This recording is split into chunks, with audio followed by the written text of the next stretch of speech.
Ce matin, petite présentation sur la feuillure, les encoches et l'onglet qui nous permet de faire le résultat final de cette fenêtre-là. Je sais qu'il y en a qui ne sont pas rendus à cette étape-là. Je sais que probablement vous allez l'oublier quand ça va être, parce que c'est vite. Hein? Si vous pratiquez juste une semaine, probablement vous allez l'oublier. C'est pas grave, on s'enregistre, puis sinon on est là pour vous rafraîchir au besoin. Première chose, pouvoir suivre les grandes étapes. Dans le document, à la fin du document, j'ai 3 pages qui sont dédiées un peu à cette présentation-là. Okay? Ça s'appelle technique montant, technique meneau, technique croisillon. J'ai fait en 3 étapes à chaque fois, 1, 2, 3. Grossièrement, les étapes qu'il faut faire pour en venir à faire à la toute fin l'onglet avec le ciseau à bois. Okay?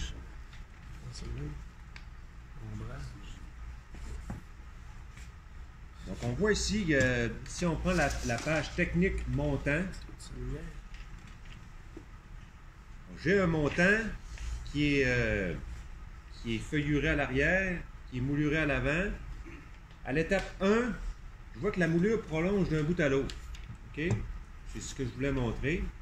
À l'étape 2, vous voyez qu'il y a des encoches de fait. Hein, ces encoches-là, donc j'enlève la partie de la mouluration aux endroits où il va arriver à l'assemblage. Cet assemblage-là s'appelle prolongement pour moulure. On usine la mouluration à même la pièce de bois massif. OK? Fait qu'on fait une pièce plus large. Puis, avant de faire l'assemblage, on enlève la partie de la mouluration où ce qui va arriver à l'assemblage. Donc, ici, il va arriver une traverse. Pour que la traverse puisse aller plus bas, je vais enlever ici un petit 45 degrés de la mouluration. Ça fait comme si que je prenne une coupe à 45 degrés sur l'acier onglet. Mais je ne la ferai pas sur l'acier onglet, c'est pas possible. Donc, pour pouvoir faire la coupe à 45, il faut que ma pièce aille plus bas. C'est pour ça que je façonne cette encoche-là qui me permet d'aller appuyer ma pièce, le bout de ma pièce sur le champ du montant.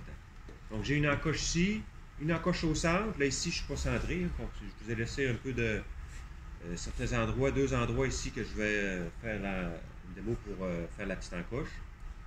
Et une autre encoche à la toute fin. Donc ça correspond à l'étape 2. Et puis l'étape 3, ben, c'est de façonner l'onglet avec le gabarit qui est ici, là, qui est fixé sur la table. On a pour ça un gabarit à se façonner. J'ai un document pour ça qui va vous donner les indications concernant les dimensions du gabarit, qui va vous permettre de par la suite venir enlever le petit onglet à la ciseau à bois. Ça va pour ça, ça c'est les grandes lignes. On façonne notre pièce, on feuillure, on moulure. Quand on est rendu là, on est rendu ce que je présente ce matin. Là. On est rendu à faire l'encoche, l'onglet, le 45 degrés, et puis le mi-bois pour le centre. Oui, Madame Coralie. C'est pour savoir pour la feuillure, quand est-ce que tu l'as dit, tu fais d'abord la feuillure en première, c'est ça, c'est là qu'on est rendu. La feuillure, moi je n'ai pas fait bien, c'est la 2e fois que j'en fabrique. Non, 3e. Je l'avais faite à l'école dans mon projet de fin d'année. Je l'ai refait il y a un mois quand j'ai travaillé dans le shop pour fabriquer le prototype. Je n'ai jamais refait en entreprise de ma vie, ça, là. Je ne travaillais pas dans ce type de fabrication-là. Je l'ai refait quand j'ai pratiqué ma présentation ce matin. Je me suis rendu compte de quelque chose de bien important. Je l'avais lu dans les livres, mais je m'en suis rendu compte que c'est vraiment, mais vraiment important. La largeur ici, là, quand je prends le petit croisillon, là, celui-là qui va au centre, celui-là qui est ici, là. Hein? Le croisillon, le meneau et le croisillon, ça constituent les petits bois. Quand je prends ça, là, le croisillon ou le meneau, le petit bois, je façonne une mouluration de chaque côté. OK? Puis ça, la mouluration, c'est vraiment spécifique, là, ce type de mouluration-là. Corderon avec petite encoche à la fin. Il faut vraiment que ça soit ce type de mouluration-là. La petite partie qui reste à la toute fin, là, doit être de la même largeur que la feuillure en dessous. Puis ça, je m'en suis rendu compte après. J'ai réussi à faire quelque chose qui avait du bon sens, mais j'ai eu beaucoup de difficultés. Pour plein de raisons. Je les énumérerai pas tous. La principale est que pour avoir un 45 qui est pareil, parce que si on prend cette pièce-là, là, l'épaulement en dessous et en dessus, faut qu'une fois qu'il est assemblé, tu sais, l'épaulement vient buter contre la feuillure en dessous puis contre l'encoche du dessus. Fait que si la feuillure n'est pas alignée avec... Parce que la feuillure est le prolongement de l'encoche jusqu'à la toute fin de cette dernière partie de la mouluration-là. Donc, si ça ne forme pas tout ça un plat, sur le dessus, je vais avoir un problème. Il va falloir que j'usine, que je n'enlève un petit peu plus sur l'épaulement si je n'ai pas assez enlevé pour que le haut de ma mouluration aille plus profondément pour que je puisse faire un 45 qui est beau. Puis si l'inverse, si je n'ai trop enlevé, bien, je vais avoir une ouverture en dessous. Puis sur le dessus, je vais avoir un assemblage qui est parfait. Fait qu'il faut vraiment que le dessus de la mouluration ici soit exactement de la même largeur que la feuillure. Puis ça, ben, quand même qu'on se mesurera avec un petit réglet, on ne sera jamais aussi précis que lorsque je les superpose un par-dessus l'autre comme je le fais là. C'est ça que j'ai réussi à trouver comme façon de procéder la semaine passée, vendredi, jeudi. C'est de comment faire pour m'assurer que les deux sont vraiment la même largeur. Je les mets un par-dessus l'autre comme ça. Puis je le sens, je le vois, je le touche. De la même façon, quand je vois sur le banc ici, que je mets deux pièces l'une à côté de l'autre de même, hein, quand je veux planer une pièce de plus que j'ai oublié, comme une pièce rebut pour faire des pièces test, puis j'ai oublié de la faire, bien, comment je fais pour m'assurer d'avoir deux pièces qui sont exactement de la même épaisseur? Je les plane, puis à la toute fin, je m'assure de les mettre côte à côte, puis je touche. Donc c'est avec le toucher que je suis capable de valider qu'ils ont vraiment la même épaisseur. C'est la même approche ici. Donc je m'assure d'être égal d'un côté, puis je le touche, je le sens l'autre bord qui est vraiment égal. J'insiste beaucoup sur ce bout-là, parce que si ça c'est bien fait, le reste va être plus facile. Donc, pour pouvoir m'assurer que j'ai la feuillure de la bonne largeur, il faut en premier que je fasse la mouluration. Si je fais de la mouluration sur le montant, je la fais d'un côté. Je pourrais pas faire ce que je viens de faire comme démonstration, là, de les mettre un par-dessus l'autre, hein, parce que j'ai rien qu'une partie de la mouluration. Donc, il faut vraiment que je commence par moulurer un petit bois des deux côtés, à l'aide de la table à couper qui est ici. Un côté comme ça, l'autre côté comme ça. J'appuie le roulement B, hein, j'aligne le roulement B avec les guides pour que ça soit vraiment la pleine largeur du couteau. Et puis je passe les deux côtés. Ça va pour ça. Fait que là, je me ramasse avec une pièce qui va être comme ça. Une pièce qui ne sera pas encore feuillurée en dessous, mais qui va être moulurée sur le dessus. Par la suite, quand ça c'est fait, je me dirige sur le banc ici. Et puis, je vais travailler à l'inverse de ce que je travaille habituellement. Habituellement, je garde j'usine la partie usinée est à droite de la lame. Là, je vais usiner la partie du côté gauche de la lame. Ce que ça va me permettre de faire, ça va me permettre d'usiner ma feuillure sur toutes les pièces, peu importe la largeur. Puis c'est sécuritaire de cette manière-là. Regardez je vous montre ce que je veux dire. Ici, j'ai une pièce de 1 pouce 3/4 de large. Je passe ma pièce comme ça, je vais pouvoir usiner la feuillure. Ici, j'ai une pièce d'1 pouce de large. Je passe ma pièce comme ça, je vais pouvoir usiner la feuillure sans avoir à retoucher à mon ajustement. Ça, c'est winner parce qu'une fois que tu es installé, tu ne touches plus à ça. Une fois que tu es à la bonne largeur, tu ne touches plus à ça du tout, puis c'est correct pour tout le reste de tes pièces. C'est pas obligatoire. Si vous voulez jouer avec le guide, ça ne me dérange pas. Moi, je vous propose une manière que j'ai trouvée qui fonctionnait bien. Okay? Ça fait que je commence pas avec le montant, je commence pas avec la traverse, je commence avec le petit bois pour m'assurer d'avoir, hein, ce que je viens de vous parler, là, la même largeur de la feuillure que le dessus de la mouluration.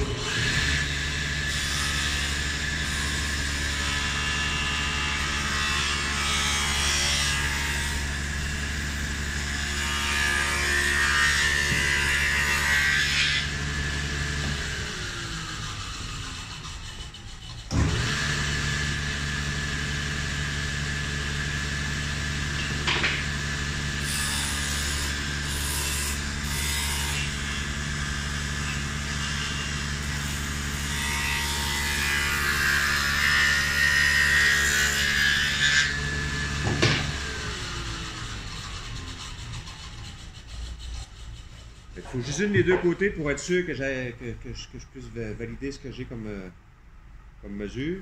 Là, je vois qu'il en manque encore vraiment beaucoup pour pouvoir arriver à la même largeur.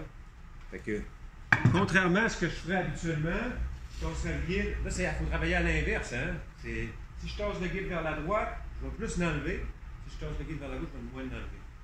Il faut que je tasse un petit peu comme ça, un petit coup, juste pour dire. Après ça, ben, je vais m'approcher tranquillement de ce que je veux avoir comme mesure. Okay?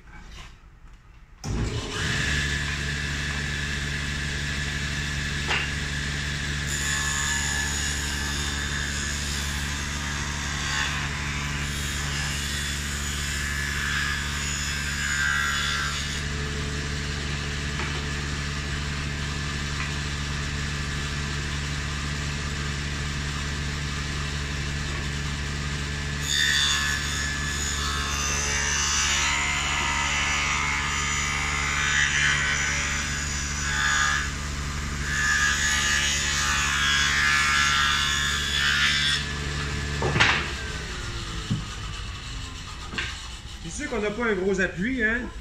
On se retrouve à avoir juste une petite surface en dessous qui est ici, qui est appuyée contre le banc de scie. Il faut faire attention de ne pas incliner un petit peu lorsqu'on appuie le poussoir sur le côté, parce que sinon ça va usiner notre pièce en angle, hein? Fait qu'on va perdre notre éclairage. Fait que je m'assure d'avoir la bonne mesure comme ça, tranquillement, en m'approchant, en y allant de gauche à droite. Méfiez-vous, hein? Vu qu'on usine la pièce des deux côtés à chaque fois, ça veut dire que si on tasse d'1 mm le guide d'un bord, ben, ça usine 2 mm à chaque fois. C'est le même principe que lorsqu'on façonne les tenons à plat. Hein? Si on lève la lame de millimètre, on enlève 2 mm sur l'épaisseur du tenon. Il faut y aller vraiment délicatement. Quand ça c'est fait, on a à boulurer également notre montant. Ensuite, on fait les encoches. Comment est-ce qu'on s'installe pour faire les encoches? Il y a plusieurs façons de procéder.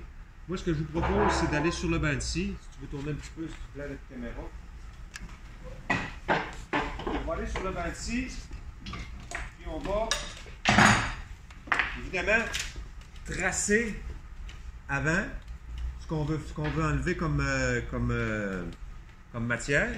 Et puis là, ce que je vous propose, c'est de tracer vis-à-vis la mortaise, hein, ce qu'on veut enlever comme matière. Donc ici, les deux vont s'emboîter comme ça. Vis-à-vis la mortaise, je pourrais également aller plus loin un petit peu puis faire le prolongement de la dernière encoche de la mouluration. Donc je trace une ligne ici et puis ça correspond à ce que je veux enlever vis-à-vis l'encoche. Moi, je vais usiner les autres encoches, celles du centre, pour pouvoir vous montrer de quelle manière que je procède. Okay? Fait que j'ai tracé.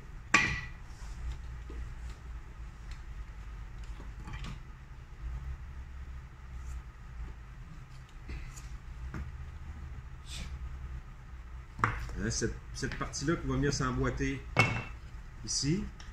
Au fond, c'est le prolongement de la dernière encoche de la mouluration que je trace sur le montant.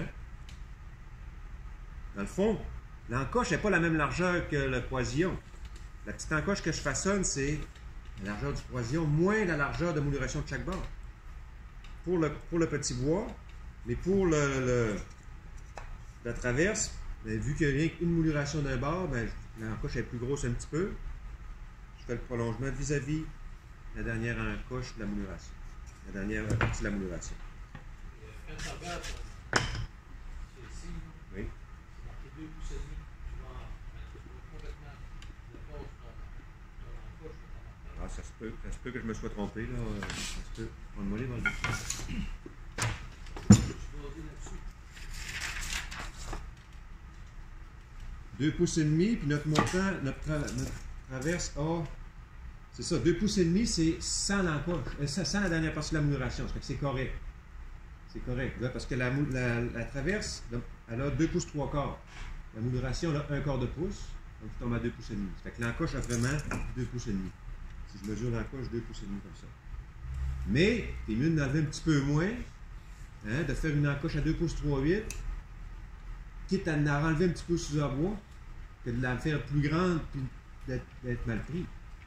2 pouces et demi, c'est le maximum. OK? Ça va?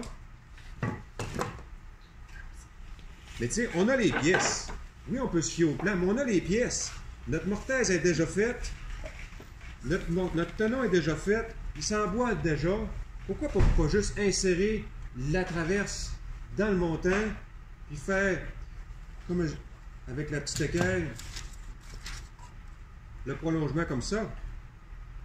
Pourquoi pas faire juste ça? Moi, je suis toujours un fervent de toucher aux pièces puis de les mettre en place. Parce que si jamais il y a eu des erreurs qui se sont faites en cours de route, du plan versus la fabrication, ben je suis capable de me corriger au fur et à mesure.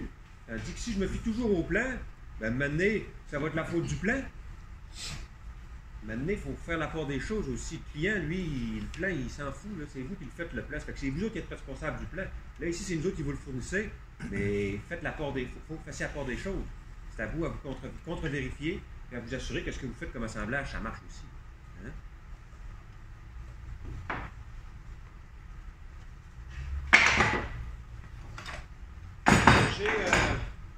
La méthode que je vous propose, c'est celle-ci. J'usine avec le chariot de coupe ma petite encoche. Donc, pour pouvoir avoir la bonne hauteur de la lame, il faut que j'aille chercher la largeur de la feuillure. Et puis par après, ben, je me fie à mes petites lignes de traçage que j'ai faites pour usiner. Je n'enlève moi un peu. Je vais garder ma ligne. Pas grave. Faut que je continue, je termine mon assemblage au ciseau à bois. C'est juste pour dégrossir un peu. Je pourrais tout le faire au ciseau à bois, mais moi, ce que j'aime bien, c'est d'avoir le fond qui est bien droit, qui est bien plat. Puis ça, le bansi, ben, il me permet de faire ça. Le ciseau à bois, c'est difficile d'avoir. Oui, c'est possible, mais il faudrait prendre la peine de se mettre un bloc à côté le dos du ciseau, puis faire le prolongement du bloc, comme vous avez fait en outil manuel, pour faire un fond qui est bien droit. Deux techniques ça sont possibles. Moi, je suis plus rapide, efficace, je veux que ça s'aille vite, bien fait. C'est pour ça que je peux faire le bansi.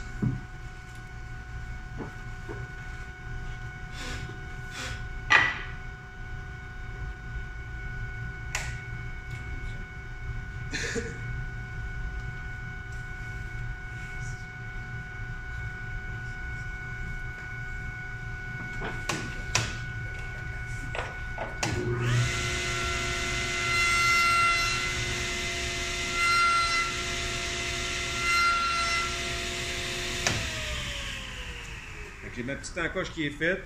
Il en manque encore un petit peu.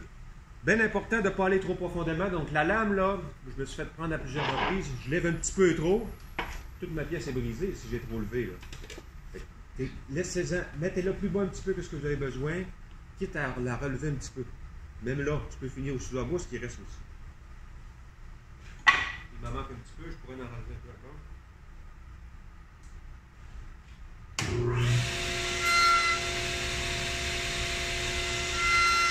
Ce qui est fun avec la chariot de coupe, c'est qu'on peut se fier à la rainure qui est dans le chariot pour aligner notre ligne de traçage.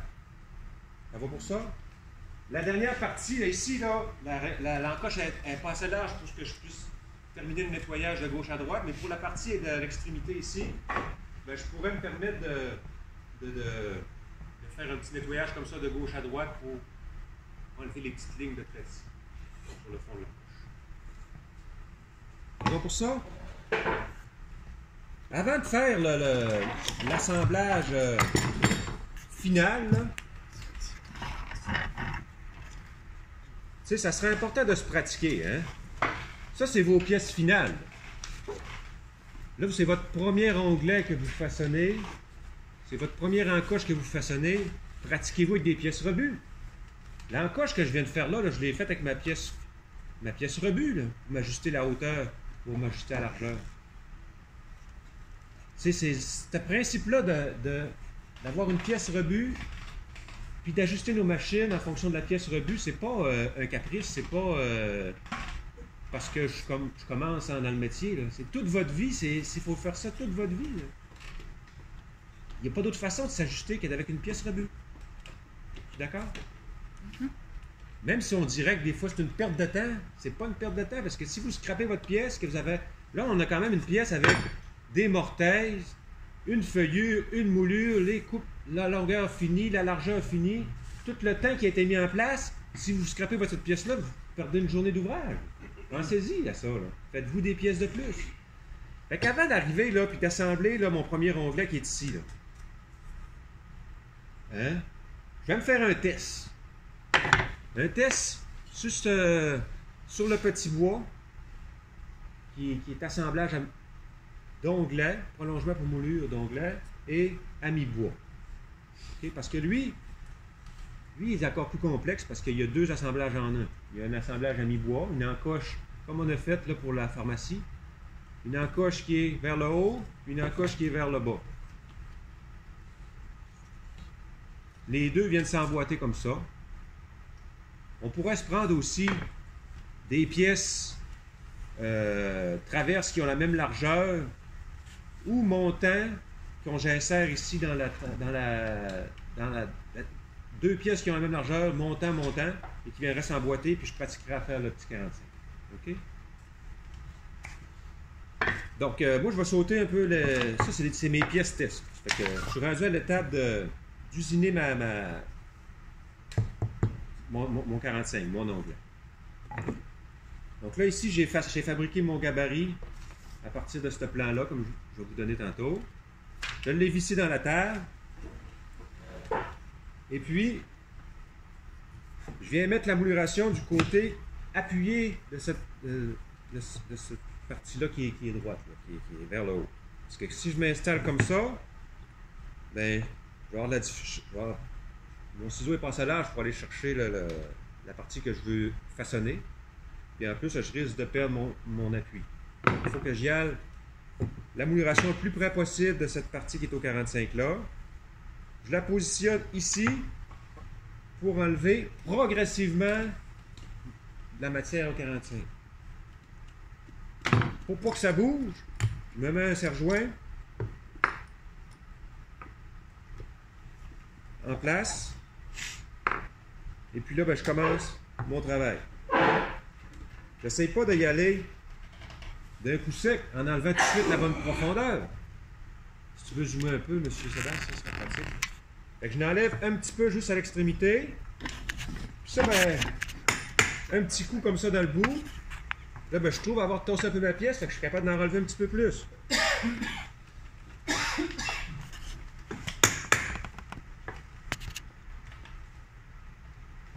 Là, on s'entend qu'il y a juste la moitié du ciseau qui est appuyé sur le guide, hein, 45. Ça fait que c'est facile de perdre notre appui et de pencher.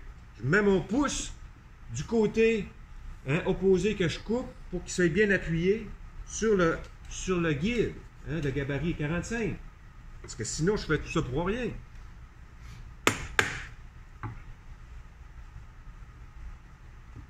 Puis ça me prend un ciseau qui est tranchant comme une lame de rasoir.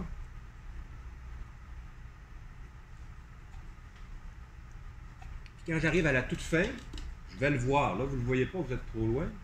Si vous voulez vous approcher, vous allez le voir. Lorsque l'angle de mon 45 il est bien droit jusqu'à la toute fin, jusqu'à le dessus de mon encoche, j'arrête tout ça là. C'est pour ça que c'est pratique, la petite technique de petit coup de bout. Ça y va 0,1 mm à la fois. Fait que je suis capable d'être très précis. Puis même que je vais même m'en laisser un peu plus. J'aime mieux m'en laisser un peu plus pour que, quitte à en enlever par après. Fait que là, j'ai une partie de mon onglet qui est faite. Il me reste à faire l'autre. Comment est-ce que je m'installe? Si je m'installe de même, ma mouluration est trop loin, je vais m'installer comme ça. Là, je vais être capable de travailler, comme je vous disais tantôt, en appuyant la mouluration contre la partie qui est droite.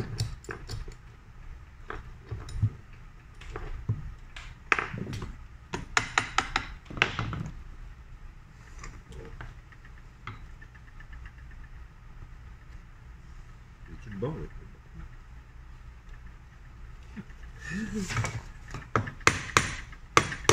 Oh, faites attention de pas briser le bout de mon tenon. Je pourrais prendre la peine aussi de dévisser à toutes les fois, mais je risque de ne pas avoir de perdre du temps et de ne pas avoir le petit juste 0,1 mm que je veux enlever. Faites juste attention en cognant de ne pas endommager votre tenon ou le bout de votre pièce.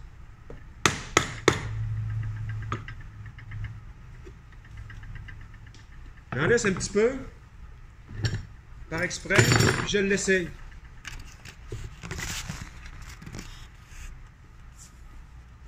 Puis là, ben, tranquillement, mais sûrement, je m'approche de ce que je veux avoir. C'est plus facile d'en enlever que d'en rajouter. Hein, c'est une impossibilité d'en rajouter, vous comprenez? Fait que c'est mieux d'en laisser plus, de l'essayer, puis d'en enlever un petit peu plus. Puis là, ben, vous êtes capable d'analyser aussi lequel il faut que je n'enlève plus, lequel il faut que je n'enlève. Que je le laisse comme il est là. Hein? C'est le montant, c'est ça, c'est le montant. Même que je pourrais y en enlever un petit peu plus aussi. Les deux ont besoin de s'en faire enlever un peu. Mais c'est vraiment le fun à faire. C'est un travail de... Vous voyez ça comme un moment relax, détendu.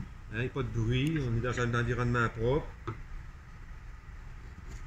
Puis... c'est un peu méditatif, je pense. T'es pas droit, t'es pas droit. T'es pas appuyé là, et sans voix. Merci, monsieur. Un petit peu ici et un petit peu sur l'autre aussi.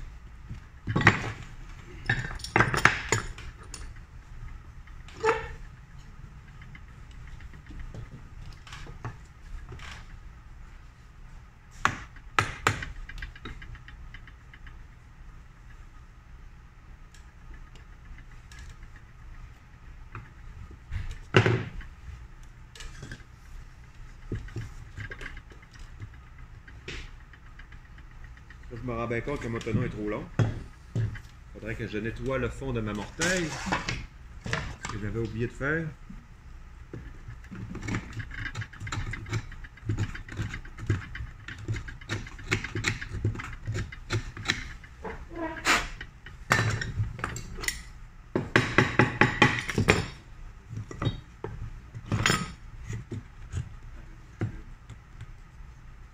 Je vois bien que le tenon est trop long. On va enlever un petit peu.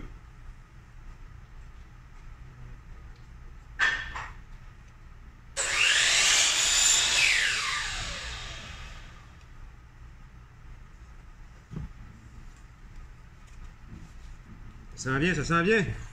L'heure de vérité approche. Lequel qu'il faut enlever, je vous dirais, sur le montant encore. C'est sûr que mon encoche, je l'avais fait à 2 pouces 3/8, puis dans le plat, ça a fait 2 pouces et demi. Mais j'aime mieux m'en laisser plus que pour être sécure, pour être safe.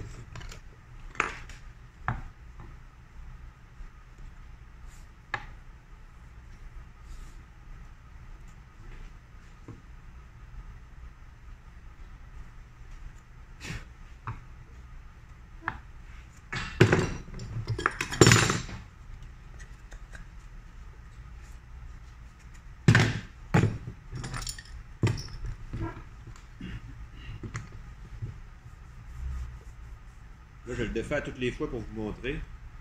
Mais je pourrais le laisser dessus et l'essayer directement là, pendant que la pièce est dans le gabarit.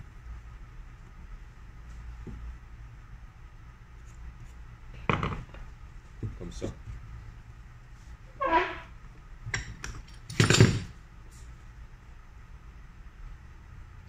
Fait qu'il faut y aller comme progressivement, doucement. Je pense que mon tonneau est encore un peu long.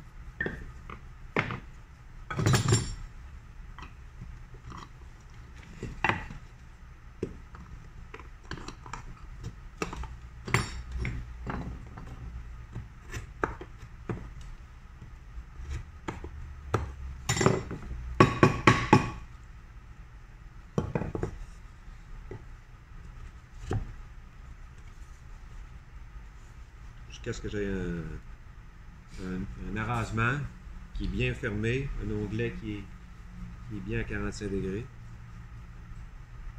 Puis tu sais, l'avantage là, je me suis fait poser comme question, mais pourquoi tu prends la peine de faire un prolongement pour moulure?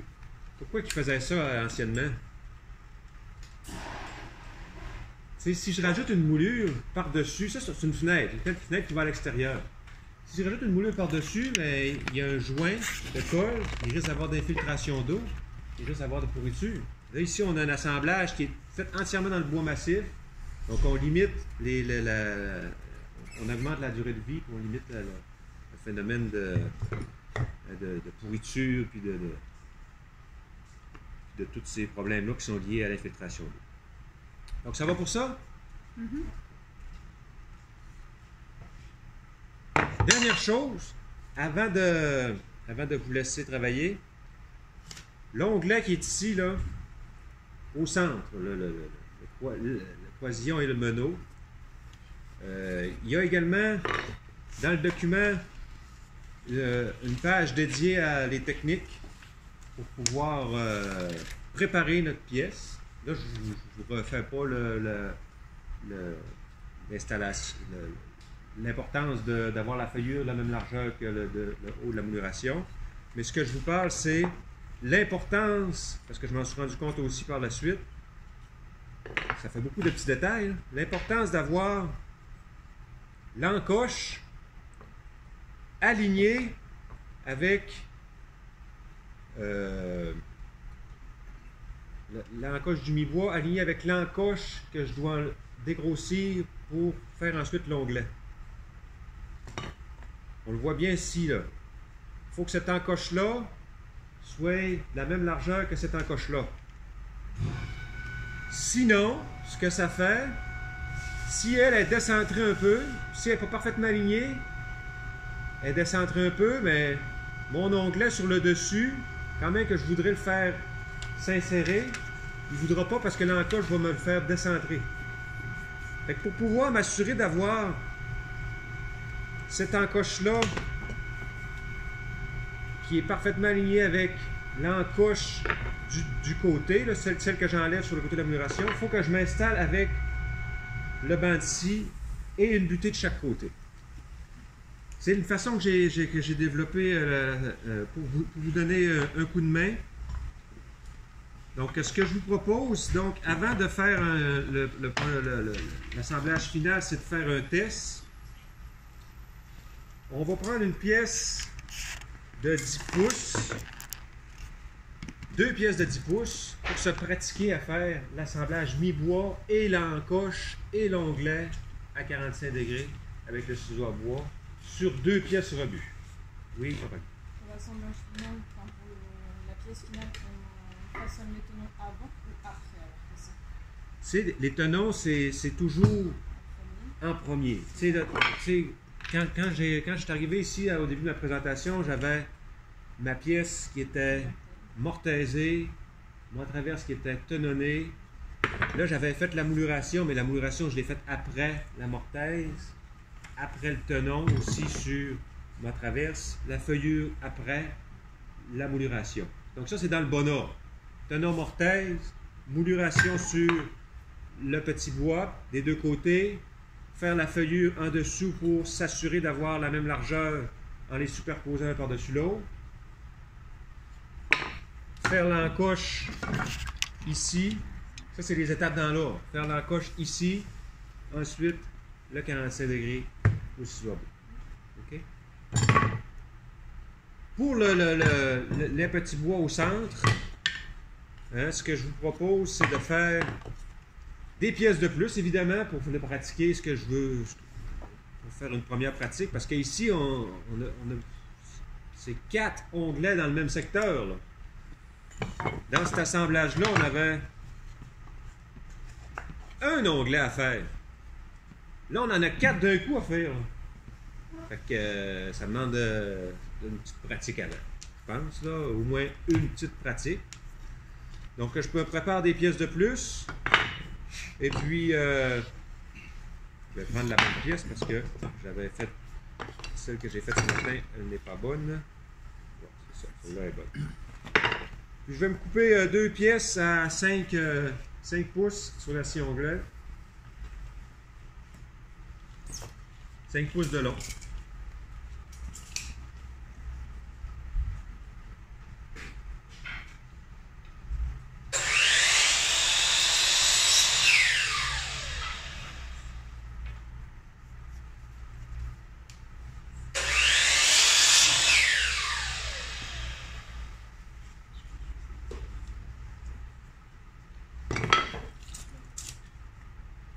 Pourquoi 5 pouces? Pourquoi 10 pouces? Parce que c'est une longueur sécuritaire pour le manipuler sur le banc de scie. Puis je suis capable de trouver mon centre assez rapidement. Hein?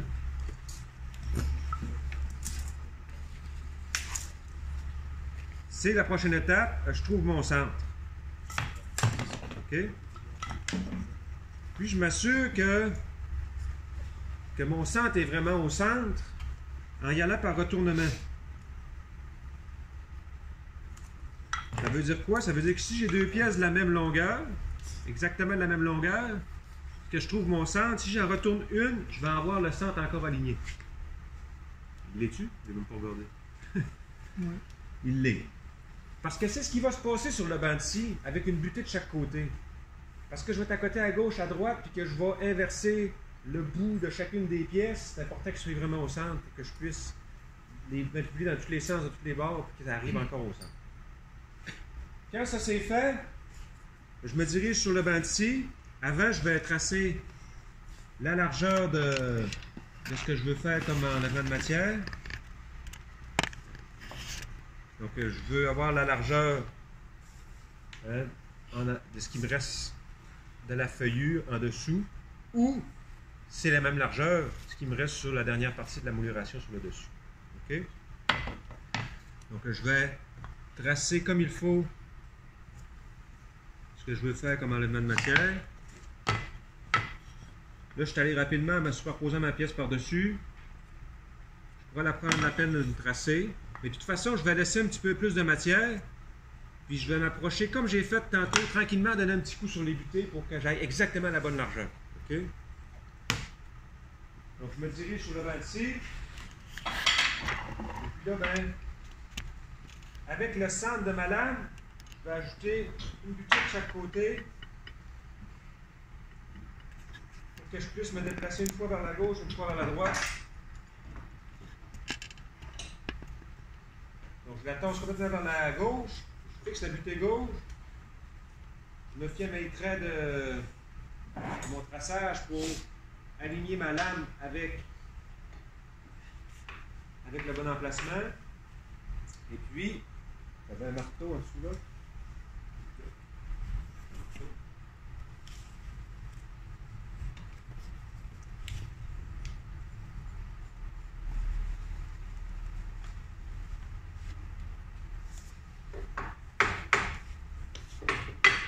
J'aime mieux en avoir un petit peu moins, quitte à me rajuster.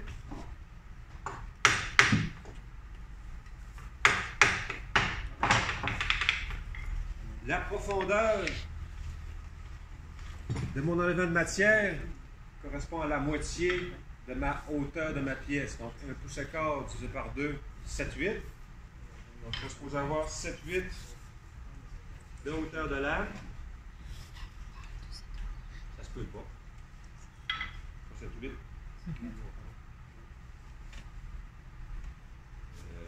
5/8. Excusez. 5/8.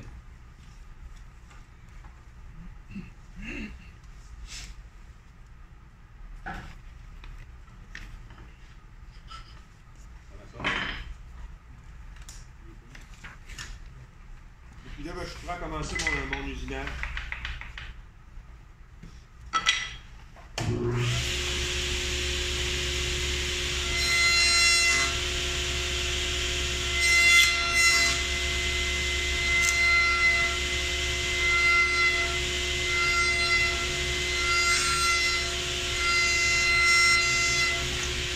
Étant donné que j'ai une butée à chaque bord, je peux me permettre de faire le gauche-droite pour nettoyer le fond du mi-bois.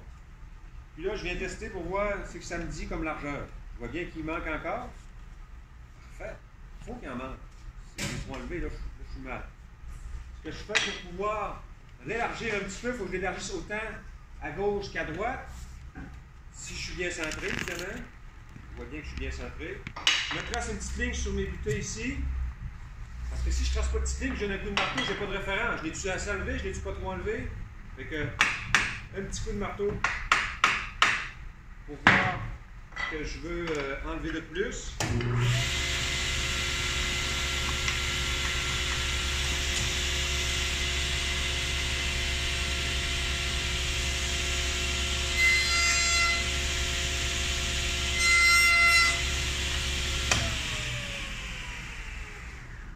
manque encore une petite affaire.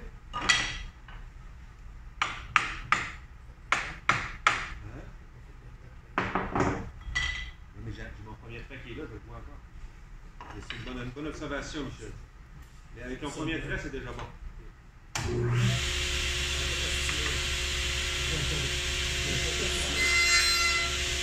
Dérange pas, Michel. L'important, c'est que ce détail-là, je pense que c'est ce détail-là qui fait que les. Hop! Et que c'est beau, regarde. C'est ça, hein? C'est pas beau, ça, Thierry? La largeur, est-tu belle? Ouais. Quand le premier est fait, ben, je sais que j'ai la bonne largeur. Je peux vérifier aussi avec le dessus de ma mouleuration. Je devrais avoir la même affaire. Je devrais être aussi juste dans mon assemblage avec le dessus de ma mouleuration. Donc là, je peux faire l'autre pièce à l'envers.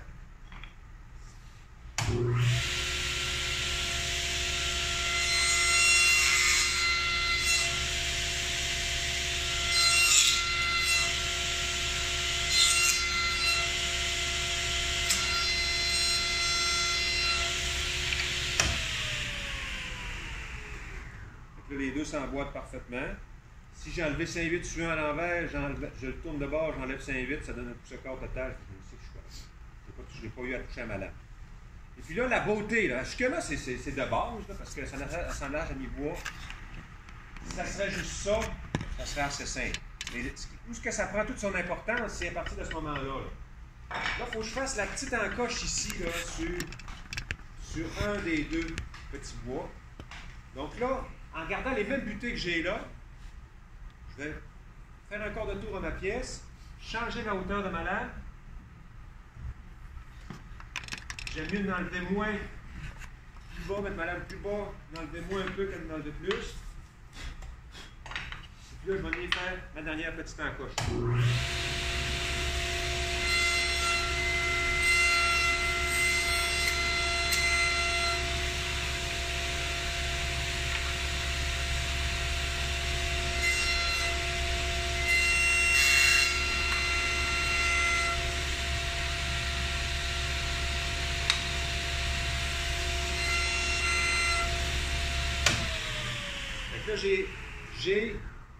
Là, c'est là que ça commence à être intéressant, c'est que j'ai l'alignement parfait entre le mi-bois et mon encoche. Puis ça, ben, ben, vous aussi de le faire avec le ciseau à bois.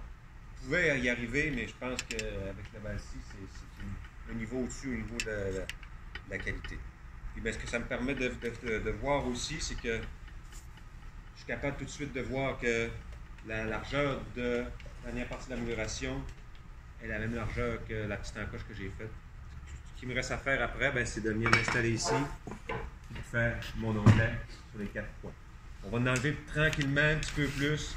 On l'essaye souvent pour voir où ce qu'il faut en enlever. Laissez-en un peu plus, puis essayez-la régulièrement pour être sûr de ne pas en enlever trop. Ça va-tu? Des questions? C'est long, hein? C'est beaucoup de choses. Hein? Rappelez-vous que dans le document, il y a c'était quand même très aidant ce que je vous ai mis comme étape, là, les grandes lignes. Rappelez-vous que la feuillure, il faut qu'elle soit de la même largeur que le dessus de la mouleuration sur le petit bois, là, ici. Et puis, après ça, ben, la mouleuration avant la feuillure. Ça vous va? Dernière chose, tu nous arrêtez ça, s'il vous plaît, Sébastien?